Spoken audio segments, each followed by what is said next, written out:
Hi guys! So this is my fourth time trying to film this video. Well, fifth time, because I've tried 4 times and it has not been successful. Just one little kiddo catastrophe after the other, where they just needed mom right away. So yeah, you're probably going to hear them playing in the background. You're probably going to hear their movie playing in the background. Sorry, I'm determined at this point, and this video is happening. But when I first started homeschooling, which this is our first homeschooling year, I could not find a lot of videos that really showed the content or gave the feel and the flow of how the curriculum went. So that's why I wanted to get on here and share how our year has went with the Bob Jones curriculum with K-5. I liked it. It was good. We're probably not going to use it again for this coming year, though. Actually, I know we're not, because I've already ordered everything, and yeah, none of it's Bob Jones. And not that Bob Jones is a bad curriculum, because it's really good. It's just there's a lot of extras, and I kind of like the Charlotte Mason style a little better. And this is more, I think, for like private schools and stuff, which is totally fine, and we totally got the point across. I originally wanted to go with Bob Jones because I heard that their reading curriculum was really good, and I was really worried about teaching my child to read. Especially, you know, I have my 5-year-old in kindergarten that's now done, but I also have a 2-year-old and a 1-year-old. So I was worried about teaching her to read, how to break that down, but I needed to be super easy and super effective because life's crazy in my house. Oh my goodness. But, yeah, and we ended up using all of this curriculum, and the reading did go really well and really smooth, but we also added in a book called Teach Your Child to Read in 100 Easy Lessons, and by lesson 38, she was reading, and I think it was mostly that book that was teaching her to read, but the Bob Jones definitely solidified everything she was learning, if that makes sense. All right, let's go ahead and dig into this. So we started off the year with a planner. I liked how big the spaces were and how I could write everything down. In theory, she was going to be able to pick up her planner and, you know, be able to look at what she was going to do that day and just go ahead and get started. No, it was more mommy-led than agenda-read, but it helped me. So that's kind of what it looks like on the front. I got this at Walmart in the stationery section. And, yeah, so it just really helped me to stay organized. I don't really think it helped her, but it's all good. We probably won't be using it again for the next year. I've got like a chart printed out week by week for what I want to do. Lele. Really? Oh my goodness. She's 1, but I swear she's already hit the terrible 2s. But after we would get out our agenda, or our day planner, we would start with Bible Truths. This is the teacher book. Oh, excuse me. And this was the student packet that I have torn all to pieces by accident. So in the teacher book, it gives you your lesson. And then, you know, you have your memory verse and your songs, and it gives you an idea of how to pray and questions from the last lesson, and then either continues with the story that you were working on, or kind of bumps into something else and does catechisms. And one thing I really did like about the Bible Truths is that whenever it had a verse, it told you where to look it up. It didn't write it out, and I like that because some people, you know, like the NIV, some people like KJV, and that gave your family the option for what Bible you wanted to use, what translation.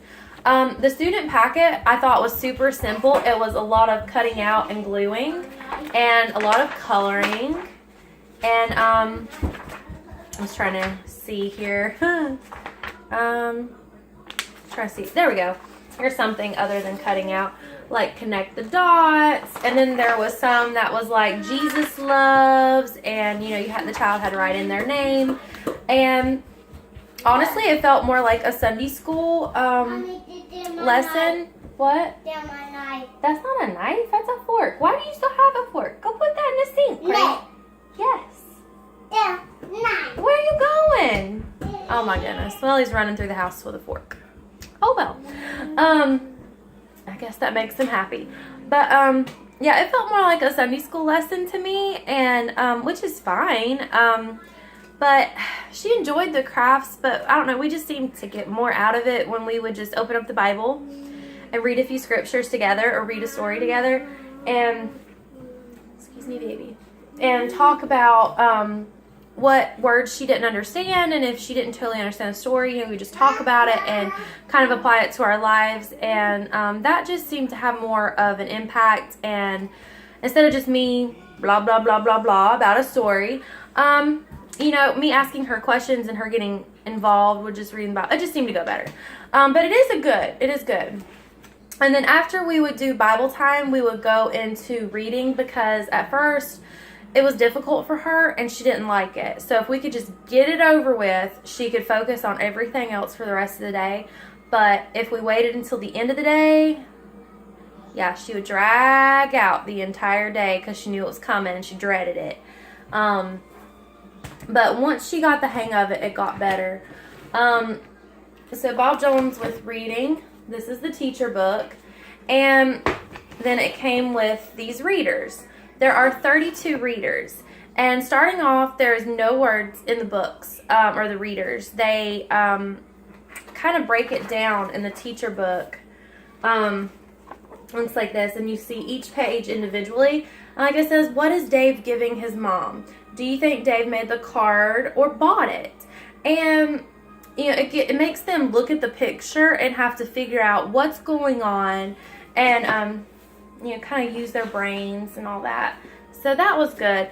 But there was 32 readers, and I have no idea if we were supposed to do like one reader a week or one reader a day, but we were doing one reader a day, and after 32 we were done. And I thought, okay, well, let's just go back over them. She did not want to do that. So we went to the library, and we have at our library a whole section on books that are based off of reading levels. Of course, we started with beginners, and now she is on level 1. And this is just one of the books we got for this week. So yeah, level 1 library books are pretty easy. You know, it's like Chuck goes in his truck. And, you know, but there's blends that she's learned through Bob Jones that have gotten her to that point. So it's good. And then we would go into phonics. This big old stack here. Sorry. But phonics, the children's books, or the workbooks, was the phonics workbook and the work text workbook. It also came with 2 teacher books, part 1 and part 2. And so this was a little bit more, I don't know the word. There was a lot more to it than the other stuff. So let's see, let's dig a little way in there so show it off a little better. Okay, so this is lesson 64. It talks about insect life. It has, you know, you can sing a song. It talks about, it gives you kind of different definitions of like the butterfly cycle and the life cycle, and then it shows you like some more activities you can do. It gives you the answer for her 2 pages that would be done in the work text, and then there's 2 more pages that would be done in the phonics book. And oh my goodness, then it gives so many extras that you can do. Yeah, it was a little overwhelming to us. I honestly don't even know if I showed that. If I showed that off to you guys, let's see. Okay. So, and they do sometimes have little stories and just different stuff. So it was kind of confusing at first for me to get the hang of what all was in there and what all we wanted to do and what all we didn't want to do. But the reason why ours are just loose like this, the lady that we bought these from, she had got them out and put them in like page protectors, and then her child used a marker. We just made copies And my 2-year-old and my 1-year-old were planning on saving this and just going ahead and using it for them too.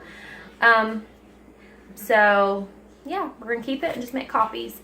But kind of an example,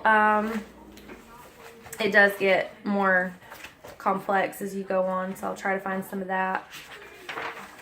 This is one lesson that she really enjoyed. It says, follow the trail of the whales. And it was talking about whales migrating. And then on the next page, she had to do some copy work and work on her vowels, and yeah, so that was good. And then for phonics, it was less, I guess, like science and history, you know, because the work text did have that in there, but it also had her copy work and working on vowels and stuff. So like, circle each picture that begins with the sound you hear at the beginning of ant. And I did find that sometimes the picture, she like didn't know what it was.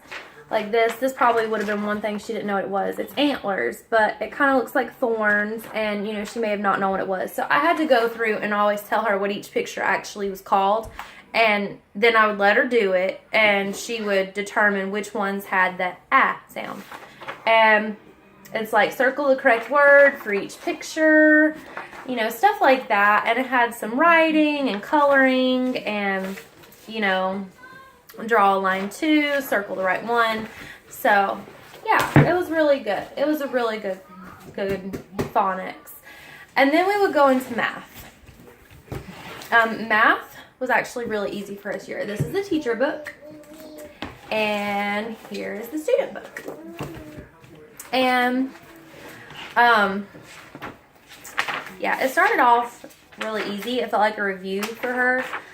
It says geometry. You know, it's like circles, rectangles, squares, color patterns, shapes, same shapes, classifying and comparing whether something is more or fewer or tall or short, same and different. Numbers, 0 through 5, numbers 6 through 10, measuring inches and centimeters. Oh my goodness, once she got this down, it was so easy for her. She actually enjoyed it. Numbers 11 through 19, time.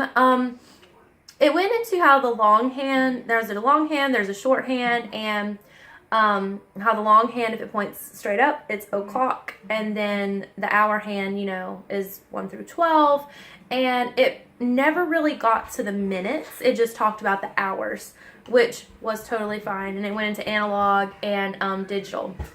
And then, oh, thank you. And then numbers 11 through 19. Oh, wait, I already said that. Numbers to 39, addition to 5, calendar, which was actually really difficult for her, doing the calendar. So I had to buy like a teacher calendar that had the little pockets, and she could go through and do it each day like you would see, like, I guess, like at a public school. And that's been really fun for her. That was actually like $30. But it seemed to go really well. And then learning how to count money, like on pennies, nickels, and dimes. And that actually was a little bit of a hard concept for her too. Some more addition, fractions. That sounds scary, but it really wasn't. It was like halves and thirds and fourths, and they broke it down so easy for them. Then numbers to 100, subtraction to 6. Then more geometry like cones and boxes and stuff like that.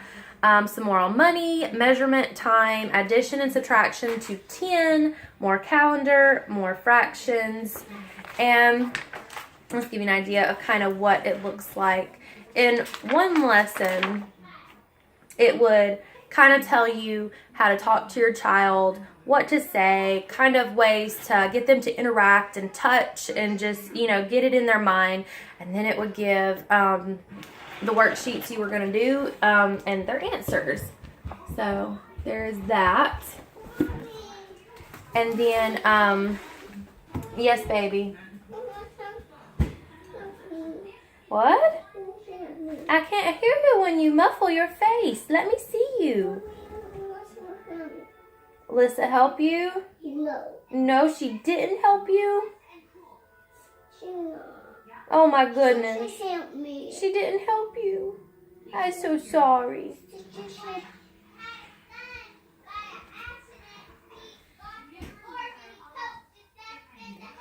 Did you poke yourself in the head with a fork?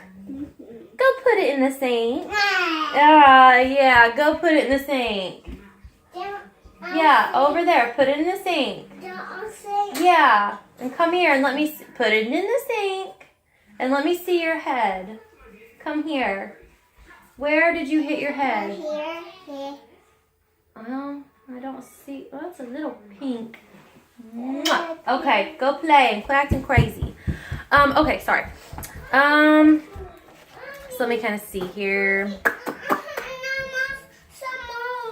Okay, I'll get you some more water in just a moment. So, okay, like here's an example of like the calendar, you know, put in the missing stuff, and, you know, write the number that comes before and the numbers that come after. And, you know, whenever they did addition and subtraction, it would have like pictures to go with it. So I think that helped a lot. Whoa. Your what? Okay. And then there was a lot of additional stuff. Whoa, come here. Come here. Here, get that off your head. Oh my goodness. Titus, please hold on. Well, you ate everything in your bowl. Hold on. So here's some of the extras we just put in the baggie. Like in the math, you know, you had Farmer Brown and Mrs. Brown, and you know, these were cute little puppets, and they told you how to talk and stuff like that. But personally, we tried it. Titus, stop. Calm down. No, we're not playing with these, okay? But we tried it the first 2 days, and she looked at me like I was crazy, holding up this puppet, trying to be like, hey, children, I'm Farmer Brown. And some kids may love that, but she did not like me pretending to be Farmer Brown. She just wanted mom to be mom. So we did not do anything more with that. Lele. Yeah. Okay. And then there was a lot of flashcards. A lot. And they were organized so beautifully and so neatly at the beginning of the year. Not so much anymore.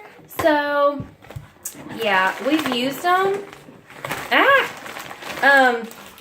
But not so much in the past few weeks. Then there was like a visuals flip chart. And, you know, you had your letters and stuff like that. But whenever it was something in the lesson plan, like talking about the home of a prairie dog, you didn't really know it was there, or at least I didn't see anything that identified that it was there. What are you doing? So, yeah, it made it kind of difficult. Thank you. Oh my goodness, crazy. So, yeah, just different little visuals of different places, different things that they were talking about. And that was cool, but I had to kind of keep on top of it to make sure I was finding it. And I wish I could have utilized it a little bit more. And then you got some manipulatives for math. This was actually at the back of, I think, the teacher book. Or maybe the workbook. No, it was definitely the teacher book because of that. We use this like every single day, just a 1 to 100 chart, and we use this so much, like Farmer Brown Farms. It was pretty cool. And then there was like some little pop outs of money, and that was very helpful. And then some of the others were like just little shapes, and I guess you can make some more puppets, and you know, counting and shapes, and the farm, and the pond thing, and little animals, and you know, that's all cool and neat, and you know, some little stuff that you can pop out like a ruler and everything, and it was all really neat. We didn't. Whoa. Oh my goodness, it's okay. What a face. Look at that face. What a face. Make it pretty. Make it a pretty face. I'm making her mad. But yeah, the math manipulatives were very helpful. We didn't use all of them, but they were very helpful, and I'm sure other people would find other ways to use them. Excuse me, Tai Tai. I need this baby. The lady that I bought this over sent this binder. Titus. We're not going to show an ugly attitude, okay? Okay, thank you. And I didn't know what it was at first. It took me a while to figure out what was going on with it. But it had, and I know they're probably all throughout the books and stuff. You just kind of have to find them. Mine were neatly put together for me. But like the alphabet song, and then, you know, showing off what sounds the different letters make and different words, different word families. Let's see. And then kind of going into some of the blends. So I think that's all in with the Bob Jones curriculum stuff. Just, like I said, she already had done it for me and made it all nice and neat. And then back through here, there was like some songs. And then this like back pocket was just all these papers. And, whoa, buddy. And, oh my goodness, I never even totally figured out what those were for. But it was just a lot of extra. There was so many extras with this curriculum. And if my child was ever having an issue in one certain area, I knew I had a ton of stuff in that one area to kind of keep practicing and work on it a little more with her. And it worked. But yeah, so that was our Bob Jones curriculum with K5. And it was a good year. We finished early, and at the very end, she got a K5 diploma, which she was so tickled with. She felt so proud of herself that her mommy signed it and wrote her name. Whoa, easy. And yeah, so I hope this video was informative, and if you guys go out and get the Bob Jones curriculum, I hope you enjoy it as much as we did. Like I said, we'll be doing the more Charlotte Mason style for first grade, which will be starting soon because it's April. We cannot have that long of a summer. So we're going to go ahead and just take off and dig into it. This is not my 5-year-old. She's running around somewhere. No one's even watching the movie anymore. Oh well. Hope you guys liked this video. If you did, please give it a thumbs up. Comment below. I'd love to talk to you guys. Oh, there's the 5-year-old. And did you like your curriculum this year? Huh? Can we use words? Yeah. Okay, yeah is totally not a word, but it's okay. But okay, yeah, and if you haven't already, please subscribe, and we'll try to keep the fun family content and homeschooling stuff going. All right, bye guys. Let me see me.